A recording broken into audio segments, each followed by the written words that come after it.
Welcome, everybody, to The World is a Mess, and I just want to steampunk it. This is episode 78, October 12th, 2022. I'm your host, Steampunk Star Raisin, and I'm here in North Hollywood, California, USA. And I'm here with my co-host, Daniel Bertizan. He is in Bellwood, Ontario, Canada. How's it going, Daniel? Hi, Steampunk. I'm doing good. So what you been up to? It's been a few weeks. I was, gone. Well, I was earlier this month, my friend Jason visited me and, stayed here for about a week. And I had to basically play tour guide to show him around Hollywood. And we went and visited Marilyn Monroe's grave, uh, visited Hugh Hefner's grave, which is, he's at the mausoleum right next to Marilyn Monroe, visited Betty Page's grave, Rodney Dangerfield's grave, Farrah Fawcett's grave. We also went all the way up and down Hollywood Boulevard, like it really wore me out. But yeah, that was he was here from September 28th to October 4th, so that's why I couldn't do a podcast then or a video vlog then. Although did you see all my videos? I'm assuming, yeah, you saw my videos I uploaded from DragonCon, right? Not all of them. Well, it was 5 different interviews. I interviewed 2 cosplay couples. I interviewed a pro-choice protester. I interviewed that really attractive girl in a Starlight cosplay, and Lobo cosplay was pretty cool as well. That was another interview that I did. But Yeah. yeah, and I had to get all my press footage submitted. I had to submit all my links to DragonCon by September 30th, so I made sure that I got those in by the end of the month. But yeah, so what's going on? Do you want to do an update on the Ukraine war? I'm Yeah, assuming sure. Yeah, definitely. possible nuclear Armageddon. Yeah, I heard that Putin is kind of I think Putin is threatening that kind of thing. But I don't think he got the ball. People tell me he doesn't have the guts to do that. But Um, others say that he's being cornered, and a cornered animal is dangerous. well,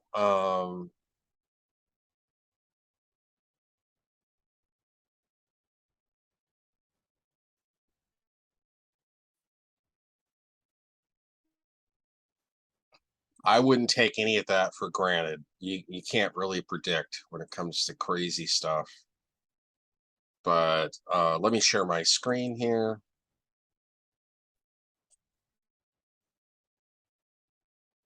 Going to Al Jazeera, I find that it's probably the most non-biased perspective of the Ukraine war because it's not the Western side, it's not the Eastern side. It's just showing you a map of what's going on.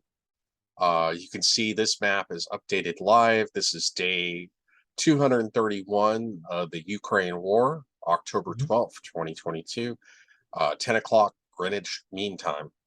And the white areas are Ukrainian controlled areas, and the red areas are Russian controlled areas. The yellow areas are the Donbas region that Russia has claimed as part of its territory. The blue areas, of course, are Ukrainian counterattacks, territory that Ukraine has recently recaptured. The circles are recent heavy combat within the last 24 hours. And since the last time we did this update at the end of September, really not that much has changed. There's been a lot of propaganda on both sides, whether it be on Russia Today or whether it be on US media or Fox News, CNN, MSNBC. Uh, yeah, Russia is a little bit on the back foot because they've lost some territory that they captured. Uh, I think the most significant victory is the town of Izium, because there's like a crossroads there, and that was an important supply chain route for Russia. But it's still relatively the most of this blue area here is non-strategic, like small towns and villages. Not to say that it's not important to retake control of some territory. I would just say that it's not a significant victory. This is somewhat of a significant victory. I would say this is a minor victory. That all this is an insignificant victory. They've recaptured some of the countryside here. They've been trying to counterattack at Kherson, but Russia has been able to put up a good enough defense at Kherson that they haven't been able to successfully counterattack. There was a large Ukrainian garrison several months ago that surrendered at Mariupol, and they're not even counterattacking towards that area. They're trying to take the northern region, I guess, so that they can cut off Russian forces in the south in Crimea and isolate them. Because right now, uh, like within the last 48 hours, there was a car bombing on the Kerch Bridge. This is basically a highway, a civilian highway that connects Crimea with mainland Russia. And then, of course, Russia, Putin got very angry about that. And they've been launching airstrikes. There's a map here. But basically, there's been like missile strikes in just about every major Ukrainian city. This is the biggest amount of airstrikes since the start of the war. Russian Air Force has been bombing. I think in Kiev, they lost electricity and water. So, and Putin is again talking about using nuclear weapons. And then you have Biden saying that we're closer to nuclear war than we were during the Cold War, during the Cuban Missile Crisis in 1962, which is pretty scary. And then Biden said that at the G20 summit that he has no interest in talking to Putin unless it was to release Grimer, the athlete that's held prisoner, American athlete. She's held prisoner in Russia for marijuana possession, sentenced to 9 years in prison, become kind of a political pawn in this war. And then I think in I think that's how you pronounce this town. There was a major Air Force strike here where Russia destroyed a large supply depot of munitions like artillery shells and anti-tank missiles, causing a little bit of a setback to the Ukrainian army. And also, if you look into the casualties, basically Russia has lost probably 12% of their combat force, and they've lost, I don't know, about 15,000 troops. And Ukraine has lost about that many on their side. And so this is becoming a slow war of attrition. But it seems like the missile strikes and the airstrikes are largely ineffective. Maybe it's slowing down the Ukrainians. That's why they're not able to properly counterattack towards Kherson. The way Putin uses cruise missiles, it kind of reminds me of like the Germans during World War II in late 1944, as they were losing the war out of desperation. They launched V2 rockets and V1 rockets, which were early versions of ballistic missiles, to terrorize people, but it was to no effect. And that's not to say that I wouldn't say Putin is nearly as bad as Hitler. He's bad, but in this conflict, we got to restore sanity, or at least a sense of sanity. This is not about who's wrong, who's right. This is about survival and preventing nuclear war. So if I were Biden, I would offer to talk to Putin. It's not that I like Putin. It's not that I think Putin is in the right, but we need to try anything to avoid nuclear war. If you're not even talking, you're not even trying. You need to first agree to a ceasefire where both sides stop attacking each other and just hold the territory that they have, and then negotiate a peace deal or a settlement, at the very least a ceasefire, so that we can stop treading our way towards nuclear war, because nobody will win in a nuclear war. Everybody across the world will lose, and most people will perish in a nuclear war. And the civilization as we know it will end. And so, yeah, this is crazy.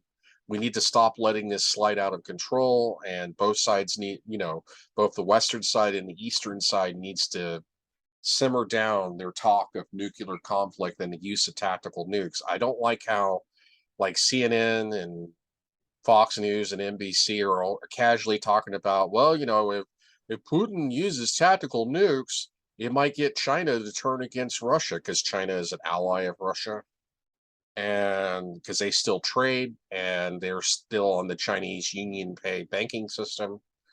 So I see still a stalemate. The battle map hasn't really changed that much since last month, with the exception of Izium. But until they retake Kherson, because if they can retake Kherson, they can cut off the water supply to Crimea to the Russian army, because there's a dike right here. There's a canal that runs from Kherson down to Crimea, and it provides fresh water. And so, yeah, this is I don't know. There's no end in sight. Putin is all in. He is not going to back down. We need to give him a peaceful way of exiting and say, hey, let's agree to a ceasefire. We'll work out a compromise. Because this is, like I said, this is about survival. This is not about survival of the world. This is not about who's wrong, who's right. We're past that now. This is about preventing a nuclear war. And so, yeah, I just think it's dangerous for both sides and the U.S. media to be casually talking about the use of tactical nukes and how that might be good, because then China might, stop being Russia's ally, which is crazy talk. What's your opinion about all this, Yeah, Daniel? I think it's all messed up, and I think I heard that they were trying to talk to Putin, but he keeps on saying he doesn't want to talk about it. He's going to do it anyways. Like, they're Well, not going to stop him. you have the president of Ukraine, Lewinsky, is that his name? Lewinsky? I'm always bad with names. Let's see.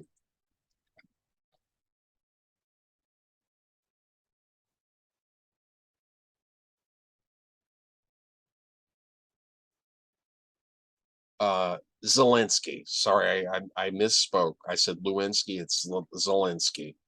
Yeah, Zelensky said that he wasn't willing to negotiate with Russia until Putin steps down from power or is removed from power. And I just think that's crazy talk. You need to be willing to talk.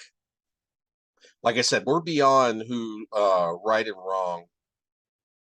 Um, we're at the point where we need to worry about the survival of the world, because nobody can survive. No civilization can survive a global nuclear catastrophe. Uh, but Mhm. I'm looking here at Al Jazeera. UN condemns Russian move to next parts of Ukraine. It says UN General Assembly condemns Russia attempted illegal annexation of 4 Ukrainian regions by a vote of 143 to 5. I wonder what 5 countries voted against. There's your Russian allies there. I have a feeling it's oh, okay. Well, it makes sense. Belarus voted against it because they're a close ally of Russia. North Korea voted against it. They're a close ally of Russia. Of course, Russia voted against it. Syria voted against it. They're an ally of Russia. I don't know what country this is. Uh, Eritrea. Uh, that might be one of those newer countries. God, I need to look that up. I never heard of it. Well, there's a lot of newer countries in Africa.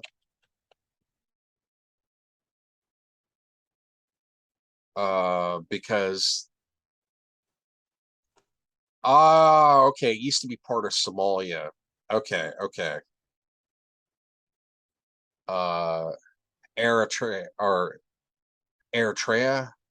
Yeah, I think that's how you pronounce it. Mhm. Eritrea.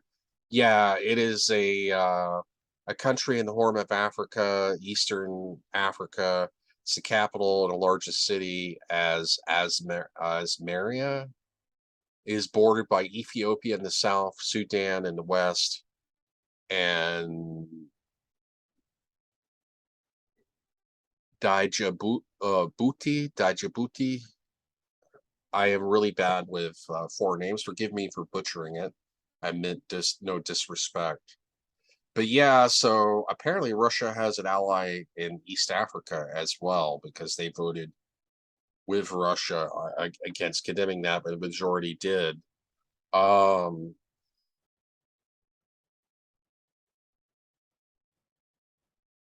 see. So Russian attacks.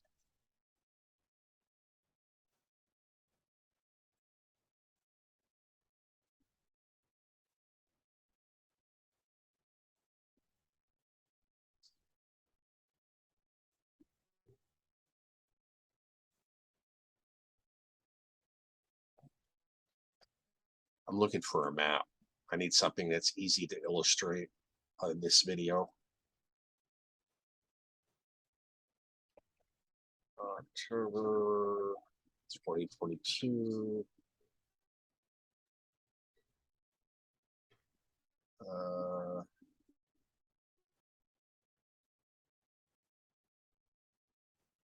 But yeah, you can see on this map. I don't know where. Wow. Yeah. Wow. Okay, this is just as many bombings as at the beginning of the war. The Russian Air Force had been a little less active, more just patrolling because the Russian Air Force has lost a lot of helicopters. They've lost hundreds of helicopters. They've lost several. They've lost a lot of fighter jets. So yeah, these are all the cities that Russia bombed for either cruise missiles, ballistic missiles. Well, cruise missile is a type of ballistic missile, but using cruise missiles and Air Force sortie bombings. They bombed just about every major region of Ukraine. So yeah, the war continues to escalate, but this is Bloomberg magazine. It says Bloomberg News is following the unfolding situation involving Russia, Ukraine, and NATO allies. Here are the latest updates. Russian missile blitz. So this reminds me of the blitz in 1944 with Germany. You know, as Germany lost control of France, but they still controlled Belgium and the net and part of the Netherlands and controlled Germany itself. They still controlled Norway, Denmark, and northern Italy, and they still controlled Western Poland. They started getting desperate and started launching a lot of V2 rockets, which was that's what they called it back then during World War II. But these were basically early versions of a cruise missile. Matter of fact, the Scud missile, like the first version of the Scud missile, is almost an exact copy of a V2 rocket. And so, you know, the Russian cruise missile attacks are more like an act of terror. They don't seem to be very effective or very accurate, and it reminds me of like V2 missile attacks, like out of desperation. The problem is if Putin loses too bad, he may resort to nuclear weapons. That's the problem. And then you have Putin said more massive airstrikes targeted at energy and communications infrastructure in Ukraine, as well as military command installations. His claims were undermined by evidence on social media of missiles hitting Kiev's most popular part. The problem is a lot of these cruise missiles are based on like Scud missile technology, which is based on World War II V2 rocket technology, and a lot of them are only accurate to within a half-mile radius. So that's unfortunate with the fog of war. Sometimes you miss your target and you hit something that's civilian. Civilians always get caught in a crossfire. But it says Kiev's most popular park, a prominent pedestrian bridge, and other civilian infrastructure in the center of the capital were hit. At least 12 were killed and 80 were wounded in the attacks. Then it says here a view of a damaged bridge on October the 8th that connects Crimea to Russia. Ukraine recovers swaths of territory. Yeah, this is a different map. This is from Bloomberg magazine. It shows like the yellow areas reclaimed, but it's still Izium is somewhat of a significant victory because there was a lot of crossroads there, and this was a logistics hub for the Russian army with their attacks on Kharkiv. But Russia had been kicked out of Kharkiv like 6 months ago, so most of this area is just mostly smaller villages. But like I said, until they retake Kherson, they really need to retake Kherson because then they can cut off the water supply from the Russian army in Crimea. But they're also trying to retake the north because this would also isolate Russia and Crimea. But they're trying to surround the Russian army. But they need to watch their flank because the Belarus is up here to the north. Let me get back up to.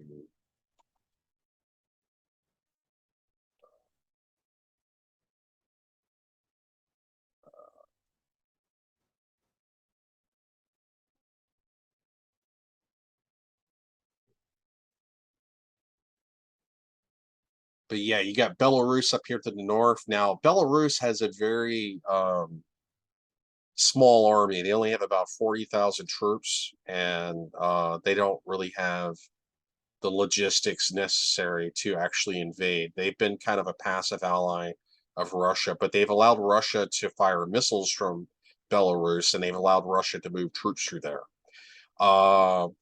There's all this region right here, and they really need the Ukrainian army needs to watch its flanks. Like if you're attacking through here, what's to prevent Russia from counterattacking up here? And so we will see as this war goes by, and that the lesson was saying is that this is what's leading to kind of a stalemate, because if they beat Russia too badly back, then Putin might get desperate enough where he starts using tactical nukes, and then who knows what will happen after that. It's just crazy, crazy, crazy. And this is an updated map on the refugee crisis coming out of Ukraine. You've had 2.8 million refugees flee to Russia from Ukraine. 16,000 refugees flee to Belarus. 6.6 million refugees flee to Poland. 836,000 refugees flee to Slovakia. 1.5 million fleeing to Hungary. 1.2 million fleeing to Romania. 644,000 fleeing to Moldova. This number here is actually kind of surprising. That's a lot more refugees fleeing to Russia than I expected. Now, the eastern provinces of Ukraine are mostly Russian speaking and are natively originally settled by Russians. And so that's why, like in Donetsk and Luhansk, have a lot of Russian speaking people, and there's a lot of people there that are pro-Russian because like Ukraine passed the law stating that you must speak Ukrainian, that it's against the law to speak Russian. And they also passed a law banning any political party that they deem to be pro-Russian, which is very authoritarian. So, both sides are partially to blame for this war, but Russia is more to blame because they started it and they continue to escalate it. But like I said, we're beyond right or wrong. We're talking about the survival of the world and trying to prevent nuclear war. We need to give peace a chance and at least talk. At least talk. You may not be able to come to an agreement for a ceasefire, but we're not even trying right now. Like Biden saying that he's not even interested in meeting with Putin, except for to release what's her name? The athlete Grimer. What's her first name? Uh, Okay. American. Oh,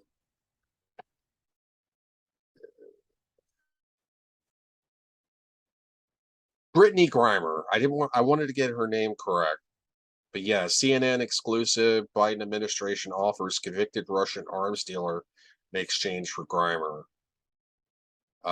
It says after months of debate, the Biden administration has offered to exchange Victor Bout, a convicted Russian arms trafficker, serving a 25-year prison sentence as a part of a deal to secure the release of two Americans held in Russia, Brittany Grimer and Paul uh, Whelan, or Paul Whelan.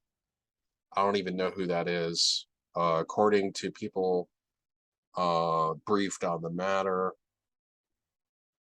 And it says here, sources told CNN the plan to trade Orwellian for Grimer received the backing of President Joe Biden. The problem is if this Russian arms dealer, if he's been out of the loop for too long, he may no longer be that valuable to Russia to bring back. So what? He was an arms dealer. It's more politically viable for Russia to hold on to Brittany Grimer because they can probably trade her for a much more valuable asset. And that's unfortunate in this war. You know, these people become political pawns. But oops, I don't want that to play because I have to worry about copyright.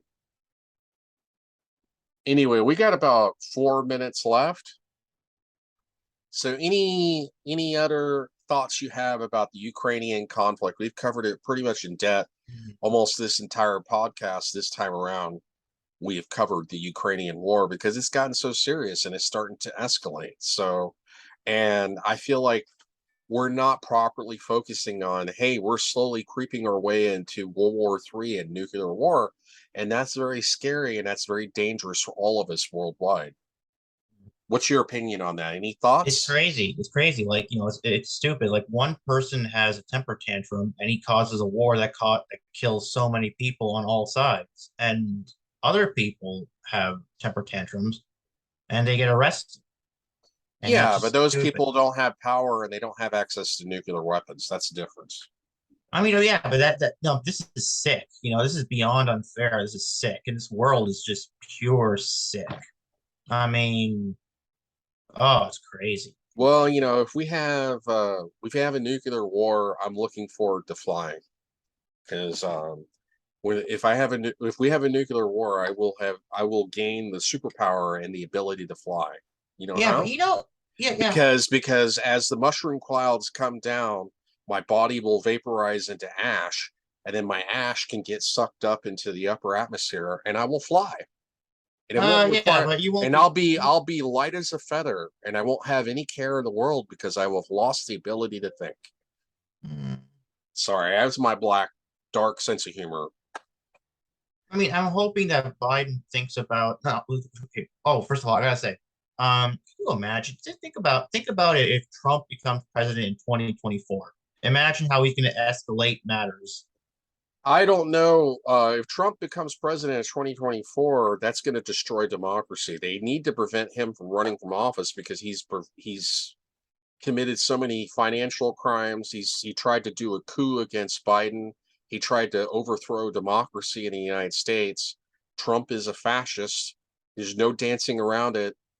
There's no sugarcoating it. Trump, before he got banned on Twitter, would quote Mussolini and retweet neo-Nazi groups. So I ain't gonna play kid gloves with Trump. He's a Hmm. fascist. He's authoritarian. He's dangerous. He's gotten people killed through his words and action, and he's yet to be held to proper responsibility for it. Yeah, and you know So what, Biden? I don't think most people would vote for Trump. Trump has Mhm. a good chance of winning the Republican nomination if he runs, but most people are not Republicans. Most people are registered Democrats, and then you have a significant portion of people who are registered independents. And I don't think he could win the general election because he was so unpopular last time. I mean, he didn't even get the popular vote in 2016. Only through electoral college shenanigans was he even allowed to become president. We really need to reform the electoral college because we need to stop authoritarian leaders from Trump who don't even get the popular vote to become president. That's not right. Trump should have never been president. Hillary Clinton got 3 million more votes than him. How undemocratic is it that in the last 20 years, we've had two presidents who didn't even win the popular vote that should have never been president? George W. Bush and Donald Trump. Hmm. So we're out of time, though. Thank you very much for joining me. Yeah, This thanks is The for having me. World is a Mess, and I just want to steampunk it. This is episode 78. This is October 12th, 2022. I'm your Wednesday, host, October Steampunk 12th. Star Raisin. You have a nice day, and I will see you 25 billion years. I will. Bye.